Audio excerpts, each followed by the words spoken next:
많이 잘 알고 계시는 선한 사마리아인 얘기입니다. 선한 사마리아인 얘기는 여러분들뿐만 아니라 사실 성경을 읽지 않고 성경을 모르는 많은 사람들도 잘 알고 있는 내용입니다. 특히 영어 표현의 Good Samaritan이라는 표현 자체는 이웃을 위해서 좋은 일을 하거나 또는 사회에 많은 좋은 기회를 베푼 개인들 또는 단체들한테 일컫는 말이기도 합니다. 그러면 우리가 세상에서 사용하고 있는 더 많은 사람들이 이해하고 있는 이 선한 사마리아인이 과연 성경적으로 옳게 우리가 이해하고 있으며 또한 하나님께서 우리에게 전해주는 말씀인지 오늘 선한 사마리아인 대한 얘기를 살펴보도록 하겠습니다.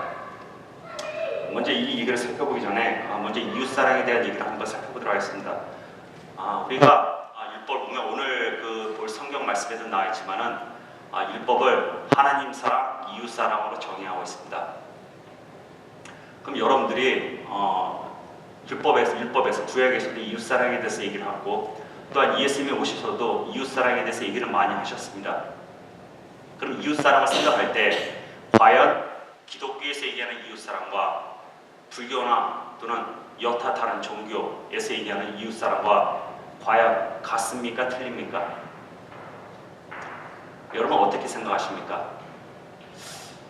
만일 기독교에서 얘기하는 이웃사랑과 불교나 또는 유교 다른 종교에서 얘기하는 이웃사랑과 과연 같다면 예수님께서 왜 우리들한테 이웃사랑을 얘기하셨을까요? 근데 우리가 이해하기에는 분명히 하나님은 부처랑도 다르고 다른 신과도 다르고 다른 신은 존재하지 않습니다. 오직 유일한 하나님이시기 때문에 하나님 사랑은 이해가 됩니다. 근데 하나님 사랑뿐만 아니라 이웃 사랑을 얘기하셨습니다. 그럼 그 이웃 사랑이 과연 우리가 세상에서 얘기하는 이웃 사랑 그리고 또한 다른 종교에서 얘기하는 이웃 사랑과 과연 똑같을까요? 우리가 이웃 사랑 생각하면은 하나님은 하나님과 관계이기 때문에 그렇다 치고 이웃사랑 분명히 우리 이웃과 사람들과 관계입니다. 사람들과의 관계는 기독교인들이나 불교인들이나 다 똑같이 사람들과 관계를 형성하고 있습니다. 따라서 우리가 생각할 때 그래 기독교에서 이웃사랑은 불교에서 이웃사랑과 좀 뭔가 다를 것 같지만 왠지 똑같다 그러면 아닐 것 같죠. 그러니까 뭔가 좀 다르지만 그래도 뭔가 좀 이렇게 본질적으로 서로 이렇게 사람과의 관계니까 뭔가 비슷하지 않을까라고 생각을 해봅니다. 그러면 예수님께서 다른 종교에서 똑같이 하는 이웃사랑이면 왜 예수님께서 육신의 몸을 입고 이 땅에서 오셔서 왜 이웃사랑을 하라고 하셨을까요? 다른 종교인들이 생활하는 이웃사랑보다 좀 더 깨끗하고 좀 더 이웃사랑이 많은 사람이 되기 위하고자 우리들한테 이웃사랑을 구원하셨을까요? 우리가 이 얘기를 잘 이해를 하려면 지금 선한 사마리아인을 굉장히 잘 이해를 하셔야 됩니다. 그럼 먼저 선한 사마리아인 얘기를 본문부터 들어가도록 하겠습니다. 근데 본문 들어가기 전에 이 선한 사마리아인 전체 얘기 중에서 이 선한 사마리아인 얘기만 들어간 걸 제가 먼저 보도록 하겠습니다. 왜냐하면 10장 30절부터 35절까지 선한 사마리아인 단지 6절에 해당되는 내용입니다. 이거는 기독교인이나 아니면 세상 모든 사람들이 다 이해하고 있는 선한 사마리아인 얘기입니다. 따라서 그 얘기부터 시작하도록 하겠습니다. 먼저 10장 30절에 보면은 예수께서 대답하여 이르시되 어떤 사람이 예루살렘에서 여리고로 내려가다가 강도를 만나매 강도들이 그 옷을 벗기고 때려 거의 죽은 것을 버리고 갔더다. 그 상황이 이렇습니다. 예루살렘은 여러분들이 잘 알다시피 굉장히 이렇게 산 위에 있는 도시입니다.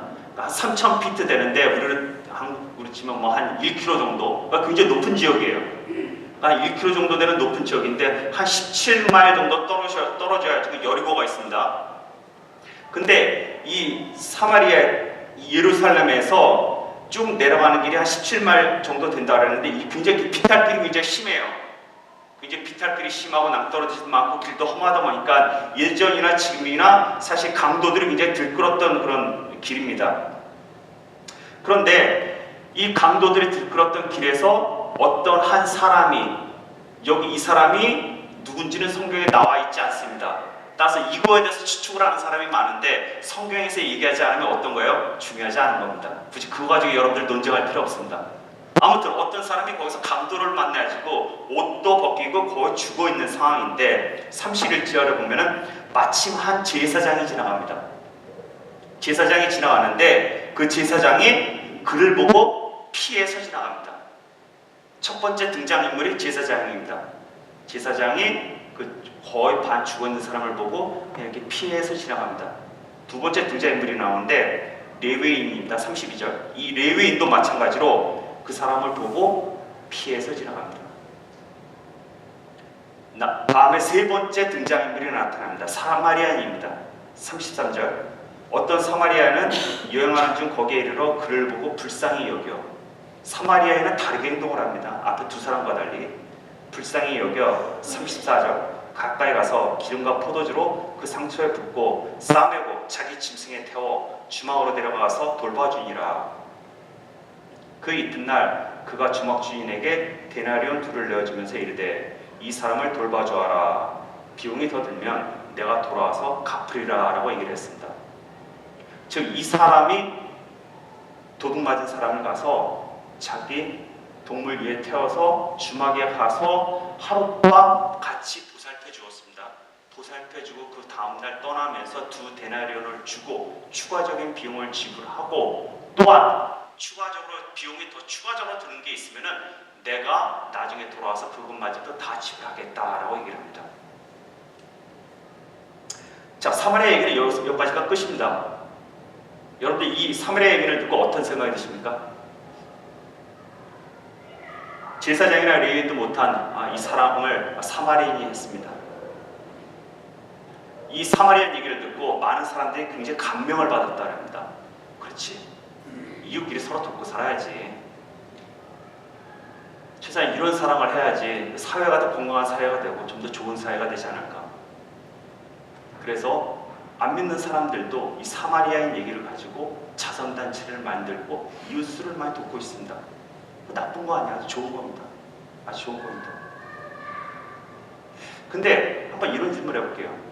이 사마리아인을 보고 사람들이 많이 감명을 받았어요. 근데 어떤 영화가 나왔다고 생각해봅시다. 지중에 어떤 영화가 나왔는데 아주 진한 감동을 주는, 아주 이웃사랑에 아주 전형적인 감동을 주는 영화가 나왔어요. 그래서 사람들이 감동을 받는데 이 사마리아, 예수님이 얘기하신 이 사마리아인보다도 더한 감동을 영화에서 받았습니다. 그럼 이 영화에서 받은 이 감동적인 얘기를 성경에다 집어넣을까요?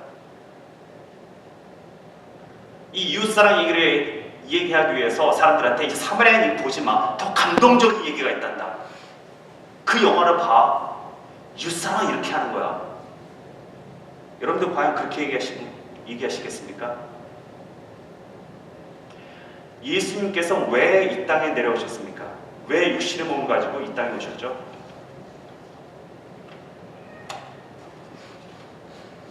그럼 이 사마리아인이 과연 우리들한테 어떤 메시지를 전해주고 있는지 한번 사마리아인을 성경을 하나하나 차근차근 하나씩 살펴보도록 하겠습니다. 먼저 25절부터 시작하겠습니다. 10장 25절. 어떤 율법교사가 일어나 예수를 시험하여 이르되 선생님 내가 무엇을 하여야 영생을 얻으리까? 라는 얘기를 시작하고 있습니다. 어떤 얘기가 시작이 되고 있어요. 예수님과 율법교사가 만나는 얘기가 시작이 되고 있습니다. 이 얘기 과정 속에서 예수님께서 선한 사마리아인 얘기를 하신 겁니다. 성경에서는 사복음서의 토탈 다 합쳐서 한 40여 개 예화가 나옵니다. 근데 놀랍게도 그 예화 전부 다 구원에 대한 얘기입니다. 우리 인간이 얼마나 타락했으며 죄인이며 이 타락한 죄인들을 예수 그리스도께서 오셔가지고 복음을 전해주는 얘기예요. 구원에 대한 얘기입니다.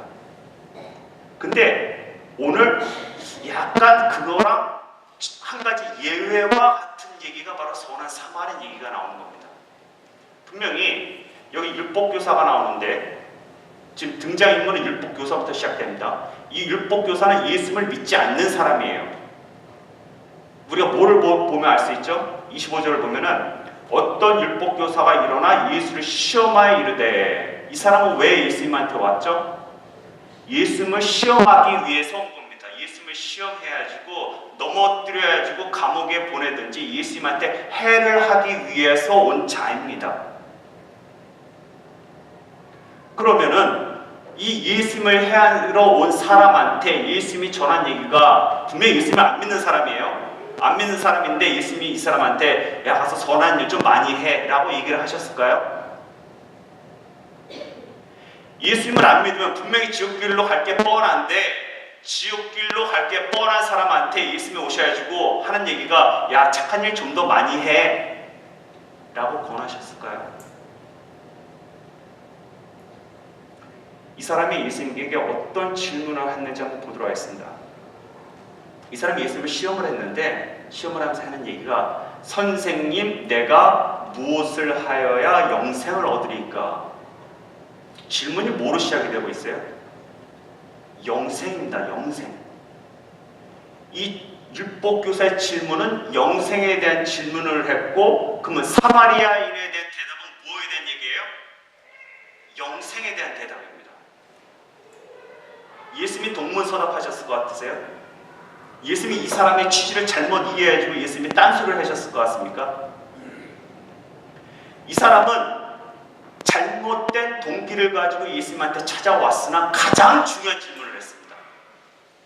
어떻게 해야 영생을 얻습니까? 가장 중요한 질문을 했어요. 예수님이 이 기회를 놓치셨을 것 같아요. 가장 중요한 질문을 던졌고 예수님이 이 가장 중요한 질문에 대한 대답을 하신 겁니다. 오늘. 근데 이 질문한 집 대상이 어떻게 보면 전도하기 가장 힘든 사람이에요. 가장 힘든 사람이에요. 제가 한 40개에 나온 예화가 다 예수님이 전도를 했고 구원에 대한 얘기라고 했는데 이 구원에 대한 얘기를 예수님이 직접 전도를 했는데 이 전도 대상 중에서 가장 전도하기 힘든 사람 중에 한 사람이에요. 왜냐하면 이 사람이 예수님 말을 들을 관심도 없었고 예수님을 시험하고 예수님을 넘어뜨리려고 온 사람입니다. 근데 그런 사람에도 불구하고 예수님은 뭐를 하셨어요? 전도를 하신 거예요. 쉽게 해서 어떤 상황이냐면 여러분들 주변에 여러분들한테 고소를 하려고 여러분한테 고소장을 들고 찾아오는 사람한테 여러분들이 그 사람한테 지금 전도를 하는 시츄에이션이에요. 근데 예수님의 전도 방법이 아주 유니크해요. 아주 독특합니다. 그래서 많은 사람들이 오해를 하고 있어요. 어떤 독특함이 있냐면 이 사람은 어떤 사람이 율법교사예요. 오늘날 치면 신학자 교수입니다. 구약학 박사예요. 의사가 제일 치료하기 힘든 사람이 누구죠? 의사예요. 한마디 하면 참 딴지 걸잖아요. 그거 아니야. 변호사가 제일 변호하기 힘든 사람이 누굽니까? 변호사예요. 더군다나 이 변호사가 왜 찾아왔어요? 변호를 잘못하면 이 사람을 맞고소를 하기 위해서 찾아온 변호사예요.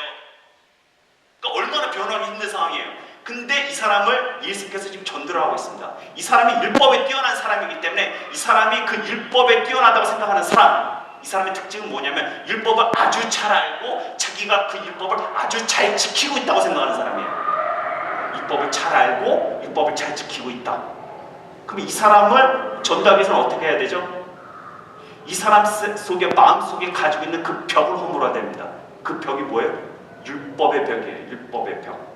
율법을 자기가 가장 잘 알고 잘 준행하고 있다고 생각하고 있기 때문에 이 사람의 율법의 벽을 예수께서 하나 둘씩 허물어 나가는 과정입니다. 오늘.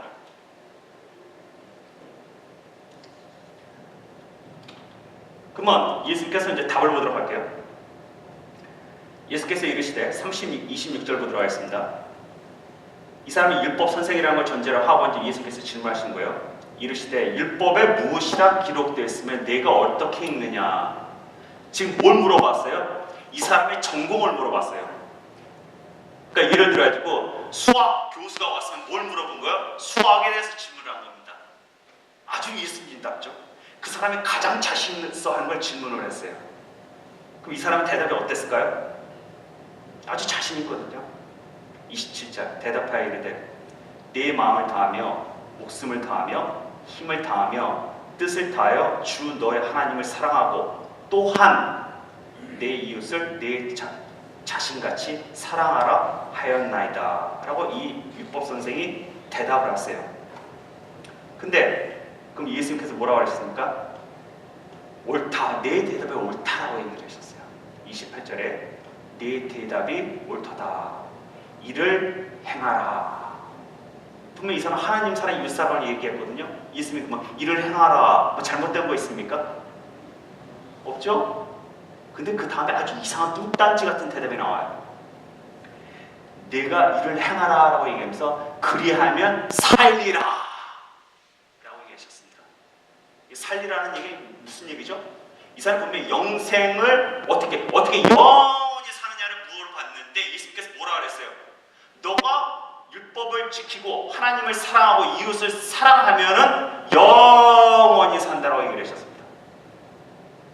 이쯤 되면 성경을 아시는 여러분들은 어떤 생각을 하셔야 돼? 이걸 읽고 아니 이게 무슨 예수님이 이게 잘못 얘기하셨구나. 이게 누가 우리 성경 쓸 때 진짜 깜빡 졸았나. 이게 무슨 얘기야. 예수님께서 길이요 진리요 생명의 예수를 믿어라. 예수를 얻어야 너희가 구원을 얻고 천국을 갖고 영생을 얻는다라고 얘기를 해야 될 것 같은데 오늘 본문에 뭐라고 얘기했냐면 예수님께서 행해. 하나님 사랑 이웃 사랑 행해. 그럼 내가 영생 가지고 와라고 얘기를 하고 있어요 지금.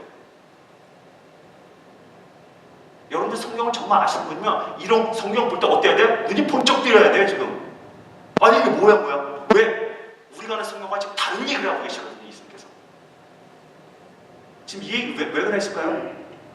지금 시츄에이션은 이런 시츄에이션이에요. 제가 애기들이 이 두 마리가 있는데 이게 말을 아주 안 들어요. 아주 안 들어먹는데 얘네들을 가르치는 좋은 방법이 뭐냐면은 잘못할 걸 뻔히 알면서 내가 하지 말라고 그랬거든요. 하지 말라고 하는데 자꾸 하겠대요. 그럼 어떻게 해야 돼요? 그럼 해. 그럼 능통 제가 실패를 해줘. 그럼 어때요? 그 다음부터 안 해줘 당연히. 지금 그겁니다 예수님께서. 한번 지킬 수 있으면 한번 지켜봐 라고 얘기를 합니다. 왜 그랬을까요? 자, 이 율법 교사가 답을 제대로 했어요. 근데 그 답의 내용을 정확히 한번 다시 한번 보세요. 우리가 하나님 사랑, 이웃 사랑 굉장히 쉽게 하는데 맨날 교회 와서 듣기 때문에 나는 교회 열심히 오고 그 정도 하나님 사랑했고 땡스기빙이나 크리스마스 때 이웃 사랑 가서 고아원대 가서 돌봐주고 나는 이웃 사랑 했다고 하는데 이웃 사랑이 그게 아니라고요. 여기 지금 내용을 보면은 뭐라고 대답했냐면은 이 사람들이 정답을 얘기했는데 내 마음을 다하고 목숨을 다하고 힘을 다하고 뜻을 다하여 너 주의 하나님을 사랑하라 했어요. 이게 하나님 사랑입니다. 적당히 하나님 사랑하는 건 하나님 사랑이 아니고 너 목 내놓고 네 목숨과 뜻을 다하여 100% 하나님한테 사랑을 하고 구약에 의하면 이걸 못했을 때 그게 뭐예요? 우상숭배예요. 우리가 많이 오해하는 게 하나님을 사랑하면서 다른 신도 같이 사랑하는 이런 혼합주의적 모습을 많이 보였거든요. 이 구약의 이스라엘 백성들이 하나님을 버린 게 아니라고요. 하나님도 사랑하면서 이방신도 사랑하고 쉽게 얘기해서 마누라도 아주 열심히 사랑하면서 옆집에 있는 아줌마도 사랑하고 이런 시츄에이션이에요. 이게 혼합주의적 시츄에이션인데 이거 우상숭배라는 얘기예요. 이거 너 마누라 열심히 잘 섬긴다 그랬는데 너 마누라 사랑하는 거 아니라는 얘기예요 지금. 이게 하나님 사랑이라는 얘기예요 구약에 보면. 근데 이웃사랑은 또 뭐라고 했는지 볼까요? 이웃을 내 자신 같이 사랑하래요. 열심히 해서 이웃사랑 실천하라가 아니라 내 몸같이 사랑하랍니다. 이게 이웃사랑이에요. 근데 재밌는 것은 이 율법 교사는 이 율법을 잘 안다고 생각하는 사람이에요. 그러니까 아주 자신있게 얘기했죠. 이게 율법이 이게 율법입니다. 난 지킬 수 있거든요. 그러니까 예수님이 뭐라 그랬어요? 한번 해봐. 너가 그거 진짜 다 지키면 너는 영생 얻을 수 있어. 너 힘으로. 그 얘기는 무슨 얘기일까요? 할 수 있다라는 얘기입니까? 없다라는 얘기입니까? 할 수 없다라는 얘기예요. 할 수 없으니까 한번 해보라는 얘기예요. 근데 이 사람 예수님께서 뭐라 그러죠? 야, 내 답이 옳도다. 따라서 이를 행하라. 그럼 살리라고 얘기했는데 근데 그 사람 대답을 보도록 하겠습니다. 율법교사의 대답이 29절에 보면은 그 사람이 자기를 옳게 보려고 예수께 여짜되 그러면 내 이웃이 누구니까? 라고 물어봤어요. 이 사람의 그 대답에 누가가 토를 달았습니다. 왜 토를 달았냐면 이 사람이 자기 대답을 했는데 왜 대답을 했어요? 자기가 옳게 보이려고, 옳게 보이려고 해요. 근데 이 옳게 보이다는 영어로 뭐라고 됐죠? justify himself. 자기가 의롭게 보인다는 얘기예요. 자기가 의롭다. 자기가 즉 성경에서 의로움이라는 것은 우리가 죄인이기 때문에 죄이다라는 얘기는 우리가 의롭다는 얘기예요, 의롭다지 못하는 얘기예요. 의롭다지 못하다는 얘기예요. 따라서 이 의로움은 하나님한테서 오는 겁니다. 내가 만들어내는 게 아니에요, 절대. 하나님한테 오는 건데 이게 칭이에요. justify 명사 justification이죠. 이 칭이고 하나님한테 의로움을 받는 거예요. 이 의로움을 더 믿는 건데 자기가 의로움을 스스로 입증하기 위해서 예수님한테 지금 대답을 합니다. 뭐라고 그러냐면은 이 사람이 하나님 사랑, 이웃 사랑 하라고 그러니까는 나는 지켜가 아니에요. 근데 이 사람이 약간 좀 기가 조금 죽었어요. 왜냐면 자기가 지켜서 뭔가 좀 찔리는 게 있거든요. 왜 율법을 모르는 사람이 아니에요, 이 사람은요. 찔리는 게 있기 때문에 한다는 소리가 뭐냐면 내 이웃이 누구니까 하나님 사람 안 보이는 하나님 사랑이니까 그 정도면 내가 됐고 근데 이웃 사랑 이제 약간 좀 찔리거든요. 이게 율법을 모르는 사람은 모르겠는데 율법을 아는 사람이기 때문에 이게 제가 사랑한다 할 때 뭐 내가 아는 사람 뭐 조금 사랑하는데 이거 뭐 제가 그 범위를 넓히기 시작하면 제가 이웃 사랑 못한다는 걸 알기 때문에 그럼 내 이웃이 누구니까 혹시 뭐 길에 가다가 뭐 홈리스는 내가 뭐 10불이라도 더 듣게 뭐 홈리스가 이웃이다라고 얘기를 해주세요. 내가 뭐 10불 더 내놓을게요. 그러면 나는 율법을 지킨 자입니다. 지금 이 대답하고 있는 거예요. 예수께서 대답하여 이르시되 여기서 그러면서 예수님께서 사마리아인 얘기가 나오고 있습니다.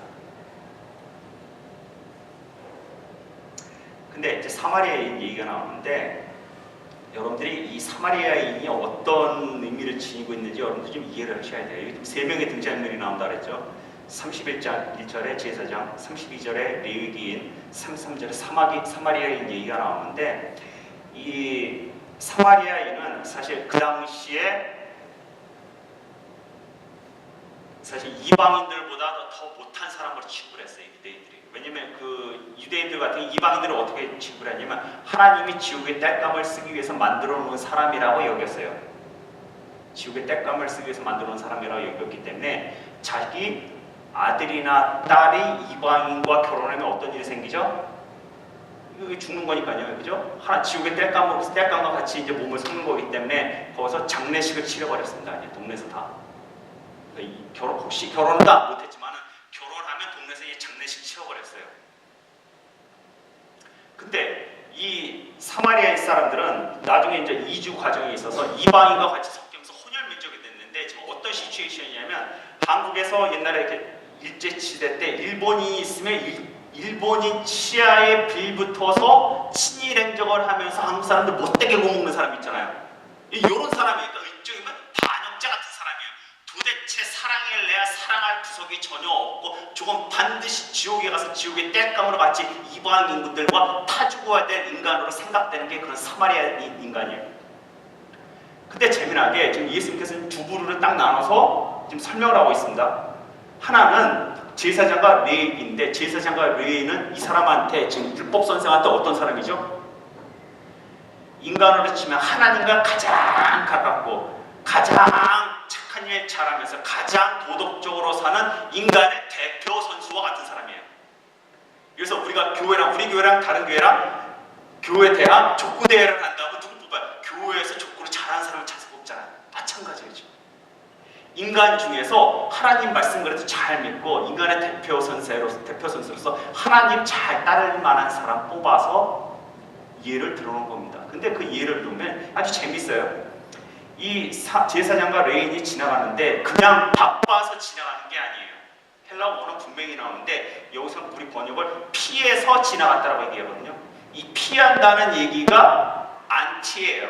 안티라는 얘기는 길이 여기 있으면 이 정반대 방향으로 이렇게 반대 방향으로 피해서 돌아간다는 얘기예요.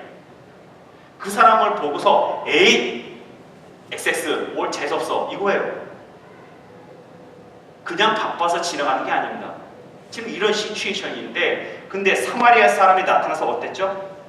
불쌍히 여긴다. 불쌍히. 긍휼히 여긴 겁니다. 이 긍휼히 여긴다는 게 어떤 거냐면은 여러분들 지나가다가 뭐 이래서 차가 나서 교통사고 나서 뭐 지나가는데 저쪽에서 반대 방향으로 지나가는데 교통사고 나서 다친 사람은 어떤 마음 들어요? 아예 안 됐네 이런 마음 들죠. 아니면 텔레비전 보는데 아 이거 뭐 중동에서 이렇게 사고가 나가지고 애가 다 다치는 걸 봐. 사진이 이렇게 쫙 나서 뭐 아예 안 됐네 이런 마음이 들죠. 근데 뉴스가 딱 지나가면서 그 다음 뉴스는 뭐예요? 쇼 프로그램 뉴스예요. 근데 내가 저는 쇼 프로그램이야. 그 어떤 마음이 들어요? 아예 안 됐네라는 마음이 들다가 그 다음 쇼 프로그램 보면 어때요? 웃죠. 그러니까 우리가 단순히 아예 안 됐네라는 이 마음이 아니에요. 여기서 지금 측은지심이 드는 이 지금 컴패션, 불쌍히 여긴다는 마음은 그 사람 거기서 지금 누워 있는 그 사람의 상태를 나랑 똑같이 동병상련의 마음을 가진다는 얘기예요. 단순히 안 됐네 치기라는 게 아니라 똑같이 예수 그리스도의 사랑으로 이 사람을 긍휼한 마음으로 바라보는 그 사랑의 마음을 얘기하는 거예요. 그러면서 기름과 포도주로 상처에 붓죠. 원어에 보면 이것도 붓는다는 게 그냥 찔끔찔끔 붓는 게 아니라 아주 lavishly 아주 풍족하게 붓는 거예요. 그냥 아낌없이 퍼부어주고 또 싸매주고 또한 주막에 가서 돌봐주었죠.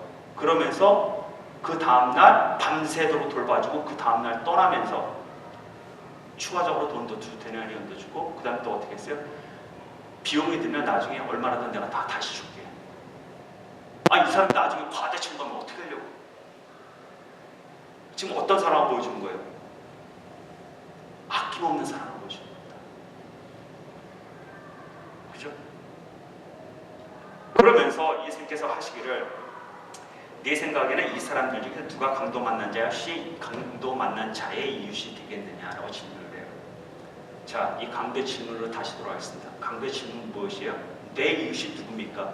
내가 이웃 사랑할게요. 주체가 누구예요? 나예요. 근데 예수님의 대답이 여기서 질문이 완전히 on the table, 완전히 플립됐어요. 너한테는 누가 강도 만난 자의 이웃이 되냐? 능동이 수동으로 좀 바뀌었습니다. 이웃 사랑하는 존재가 돼서 내가 이웃 사랑하겠다는 사람한테 너는 이웃 사랑을 받는 존재인데 그 이웃 사랑을 받는 존재가 누가 되느냐라고 물어보는 거예요. 근데 재밌는 것은 이 사람이 사마리인이에요 라고 그 대답을 못했습니다. 분명히 예수님이 정리할 때 뭐라 그랬어요? 사마리아인 딱 찍어서 얘기했어요. 사마리아인. 근데 이 사람 대답은 뭐라고 했어요? 37절 자비를 베푼 자입니다. 자비를 베푼 자. 예수께서 말했어요. 너도 그같이 해라. 또 얘기를 했어요. 자기 이웃이 사마리아인이라는 말조차 못 내죠. 쉽게 얘기해주고 제사장 4개 다 지나갔는데 자기랑 가장 가깝고 자기가 존경하고 자기랑 동부류에 있는 사람들이 못한 것을 사마리인이라 했는데 사마리인이라는 말도 차마 못 꺼냈는데 어떻게 이 사람이 사마리아인을 사랑을 하겠습니까? 지금 무슨 얘기하는 거예요? 너 사랑 못한다는 겁니다. 못한다. 제가 지금 이거 어떤 얘기를 했죠? 예수님은 복음 전하는 얘기예요. 복음 전하는 얘기인데 복음이란 뭐예요? 굿뉴스예요. 근데 굿뉴스는 어떻게 해야지 알 수 있죠? bad 뉴스를 알아야지 굿뉴스를 합니다. 지금 이 얘기하는 거예요.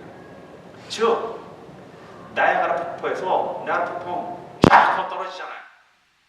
근데 어떤 사람이 정신적으로 이렇게 나은 사람이 커널을 타고 쫙 내려가고 있어요. 나야가라 폭포 가서 보시면 알겠지만 이 폭포에 근접하면 근접할수록 속도가 어때요? 더 빨라요. 그죠? 낭떠러지 바로 떨어지기 전에.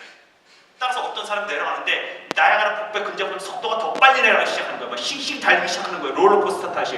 이야 신난다. 재밌다. 이 사람한테 보험을 전하려면 어떻게 해야 돼요? 너가 좀 있으면 죽는다. 이 비보를 깨달아야지 그 사람의 구해주는 손길에서 빠져나오지 않겠습니까? 그 떨어지는 사람한테 손을 내밀고 나와 너 죽어 지금 나야가라 폭포라고 얘기하는데 그 사람 뭐라 그래요? 나 신나는데 냅둬. 지금 뭐하고 있어? 나 지금 바쁘거든. 지금 이런 시츄에이션입니다. 그 사람한테 지금 예수께서 그 사람이 가지고 있는 잘못된 생각을 하나 둘씩 깨고 있는 거예요. 지금요. 율법으로 가지고 있는 생각을 하나 둘씩 깨면서 이 사람한테 bad news, 너는 죽는다. 지금 그러면서 예수께서 복음을 전하고 계신 겁니다. 따라서 복음을 우리가 받기 위해서는 이 영적으로 파탄한 이 마음 상태. 그래서 회개가 없는 믿음은 믿음이 아니에요. 회개랑 믿음은 동전의 양면입니다. 내가 죽는다는 걸 모르는데 어떻게 있으면 은혜가 됩니까? 그냥 여러분들 생각할게요. 하나님의 존재는 확인 하고 혹시 모르니까 죽을 때 이렇게 죽고 나서 천당 가고 싶고 천국 가고 싶고, 이거 믿음 아닙니다. 딱 부러지게 얘기할게요. 성경에서 회개와 믿음을 왜 같이 설명을 했냐 하면은 이 bad news, 그걸 철저하게 깨닫고 자기가 죄인이고 나 스스로 이런 율법 선생처럼 나 스스로 구원 못한다는 걸 깨닫지 못한 자는 절대 믿음을 받아들이지 못합니다. 그래서 bad news랑 good news는 같이 가는 거고, good news, 복음을 전하기 위해서 오늘 이 자리에서 예수님께서 bad news를 전합니다. 그러면 오늘 이 선한 사마리아인을 통해서 우리가 그래, 우리는 이웃사랑을 할 수 없는 존재야, 배웠죠? 그러면 그 다음은 이웃사랑 하지 말아도 되나요? 근데 왜 자꾸 신약에서 와서 이웃사랑을 얘기하죠? 이 이웃사랑을 얘기하면 약간 이렇게 움츠러는 분들 계세요. 왜? 이웃사랑을 너무 강조하다 보면 이 믿음 플러스 행위가 되는 것 같고, 또 그렇다고 또 믿음만 강조하자니 분명히 신약에서도 이웃사랑을 얘기를 하고 행위를 얘기하고, 그러면 어떻게 되냐? 중간에서 어정중한 위치에 그냥 놓여 있는 거예요. 그냥 믿음인데 그냥 믿음 80%, 행위 한 20%, 적당하게.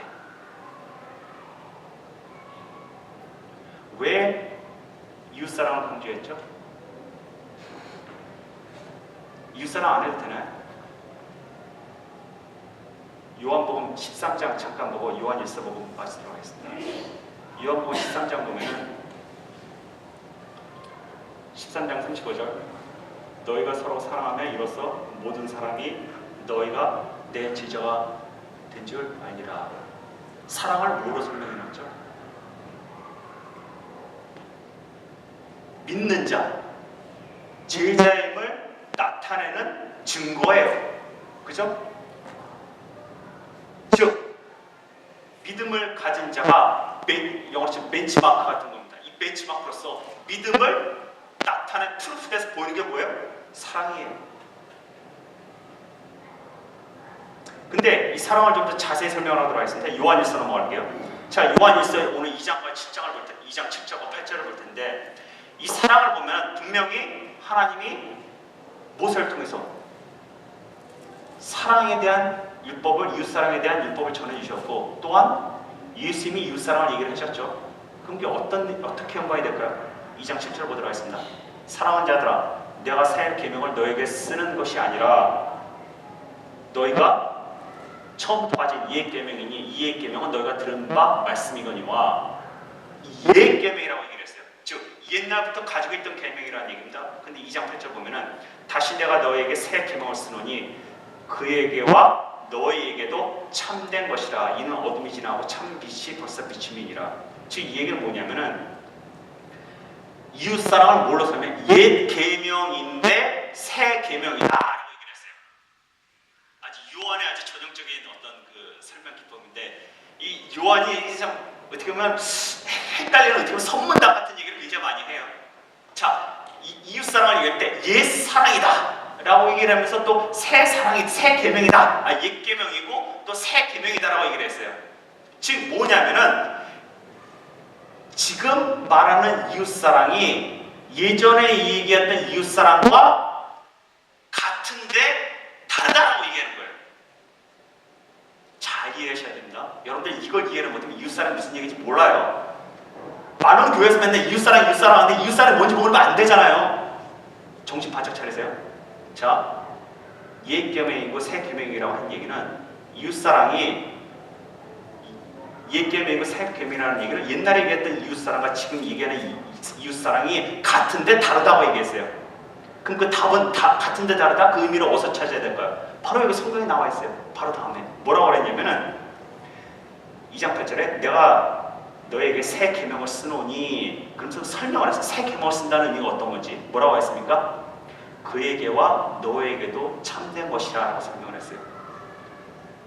더 힘들죠? 더 힘들어요. 차라리 새 계명이라고 이해가 될 텐데 이 새 계명을 어떻게 설명을 했냐면은 그에게와 너에게도 참된 것이다 라고 설명을 했습니다. 이 얘기는 뭐냐면 제가 영어로 설명을 했는데 The truth is seen in him and in you. 이게 뭐야? 그 진실이 예수 그리스도 안에서 보였고, 이것부터 시작되는 거예요.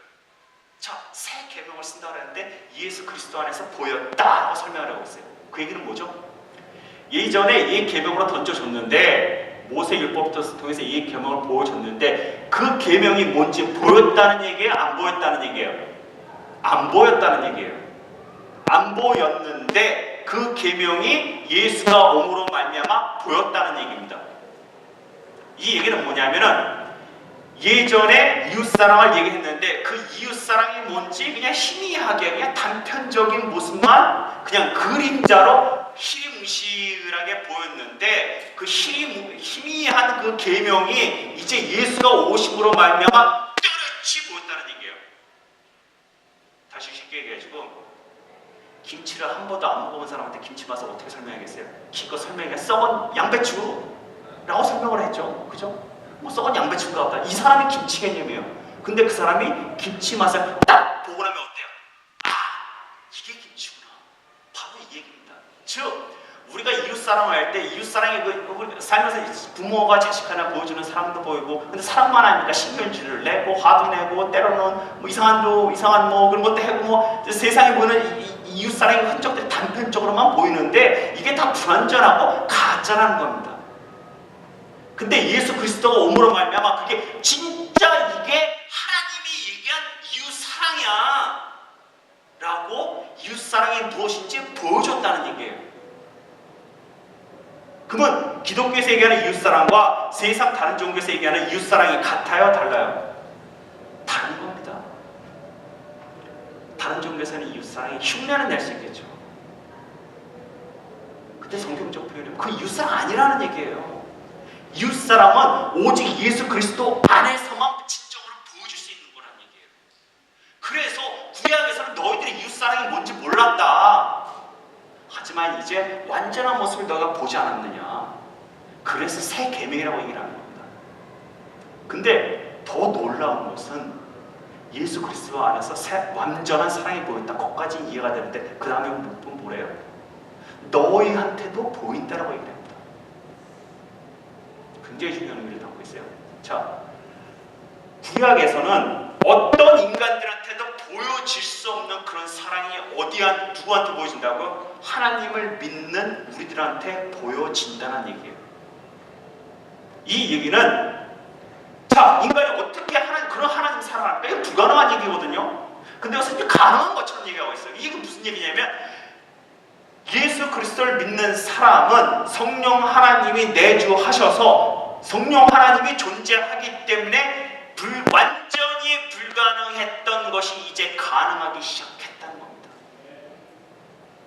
우리가 아직 옛자의 몸을 가지고 있었고 옛자가 가지고 있는 우리 그 죄악 때문에 우리가 똑같이 이상한 짓이 나오는데 성령 하나님이 들어온 다음부터 옛날에는 내가 도저히 못했던 그런 하나님의 사랑이 나타나기 시작을 한다는 얘기예요. 이 얘기를 제가 예를 하나 드릴게요. 그러니까 우리 인간들이 서로 어떤 사람이 나를 욕하고 비방하거나 그러면 여러분 어때요? 어떤 때는 잠이 안 와. 바쁘게 막 일할 때는 열심히 일하는 것 같은데도 딱 잠만 자려고 하면 또 그 사람 얼굴이 다 달덩어리처럼 이렇게 생각이 나. 밤새 잠을 못 자.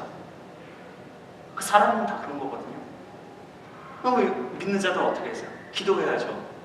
하나님, 제가 하나님을 믿는 자녀라는데 제가 이 사람 때문에 잠이 안 와요. 기도를 해. 그 기도하고 나서 이제 기도했으니까 이제 하나님이 이제 알아서 해주겠지. 하나님이 우리의 기도를 다 들어주신다니까. 자, 근데 또 잠이 안 와. 그 사람 얼굴이 더 크게 보여. 그리고 또 기도를 해. 기도하는 과정이 어때요? 하나님이 우리의 마음을 만지기 시작합니다. 그래서 어떤 마음이 들어요? 그 사람의 영혼을 보게 됩니다. 긍휼한 마음이 들어요. 잠 안 와서 기도할 때는 하나님 나 잠 좀 재워주세요 이 기도였는데, 진짜 성령 하나님이 내 속에서 살아서 역사하시면서 기도를 이끄시는 게 그 사람의 영혼을 보게 해주세요. 영혼을 보게 해주면 어떤 마음이 드냐, 갑자기 이 사람을 미워했던 마음은 온데간데 없고 긍휼하게 바라봐요. 갑자기 그 사람이 작게 보입니다. 작게 보이면서 불쌍하게 보여지기 시작해요. 이게 우리 육신의 몸을 가진 우리 안에서 나올 수 있는 기도입니까? 절대 못하죠. 하나님이 이 사랑을 얘기하는 겁니다. 절대 못하는 사랑을 너희가, 성령 하나님이 너희 속에 내주하고 역사하시니까 이게 순종이고 복종이에요. 여러분들 뭐 겉으로 드러나는 행위가 아니라 순종은 여러분들 마음속에서 시작합니다. 성령 하나님에게 순종하고 그 앞에서 무릎 꿇고 우리를 변화시켜 주십시오라고 여러분들이 기도할 때 여러분들이 변하는 게 아니에요. 성령 하나님이 여러분들을 변해 주시는 겁니다. 그러니까 불가능했던, 그 전에는 전혀 보이지 않았던 그 사랑이 믿는 자 가운데서 들어와서 그 사랑이 세상에 보여지는 거예요. 그러니까 그 다음에 뭐예요? 이는 어둠이 지나고 참 빛이 벌써 비침이라. 어둠과 참 빛이 이제 교차되고 있는 상황이에요. 어둠이 지나가고, 어둠이 완전히 지나간 게 아니라 어둠이 지나가면서 새 빛이 나오는 상황이에요.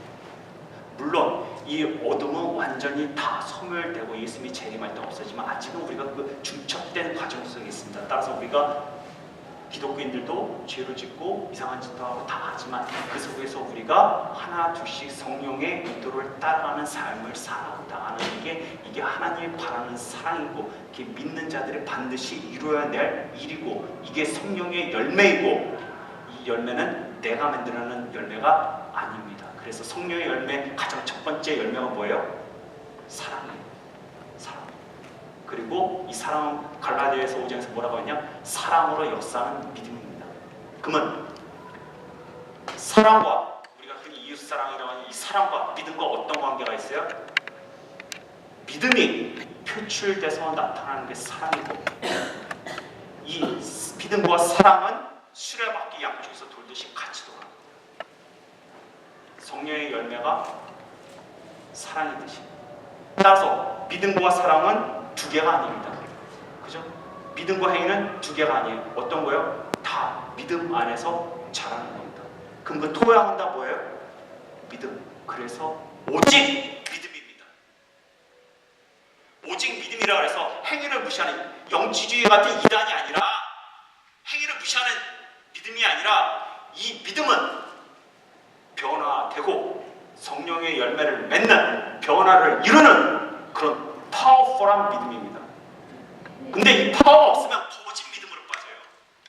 근데 나는 믿었으니까. 전혀 성령의 열매가 없어요. 그럼 여러분들 뭐를 봐야 돼요? 여러분들 믿음을 봐야죠. 왜? 그러니까 왜 안 나옵니까? 그럼 믿음 때문이거든요. 저도 마찬가지예요. 이상한 행위하면 뭐부터 봐야 돼요? 아, 내가 이쪽으로 흩어졌구나. 이거부터 봐야죠. 오늘 선한 사마리아인 이 얘기에서 봤듯이 절대 우리가 노력해서 되는 게 아니에요. 근데 자기가 열심히 노력하는 사람들 있죠. 예수님 뭐래요? 해볼 테면 해봐. 그러면 영생 얻을 테니까 해볼 테면 해봐. 근데 되나요? 안 되죠. 안 됩니다. 기독교인들은 이걸 뼈저리게 깨달아요. 시작은 이거예요. 나는 이웃사랑 못하는 존재입니다.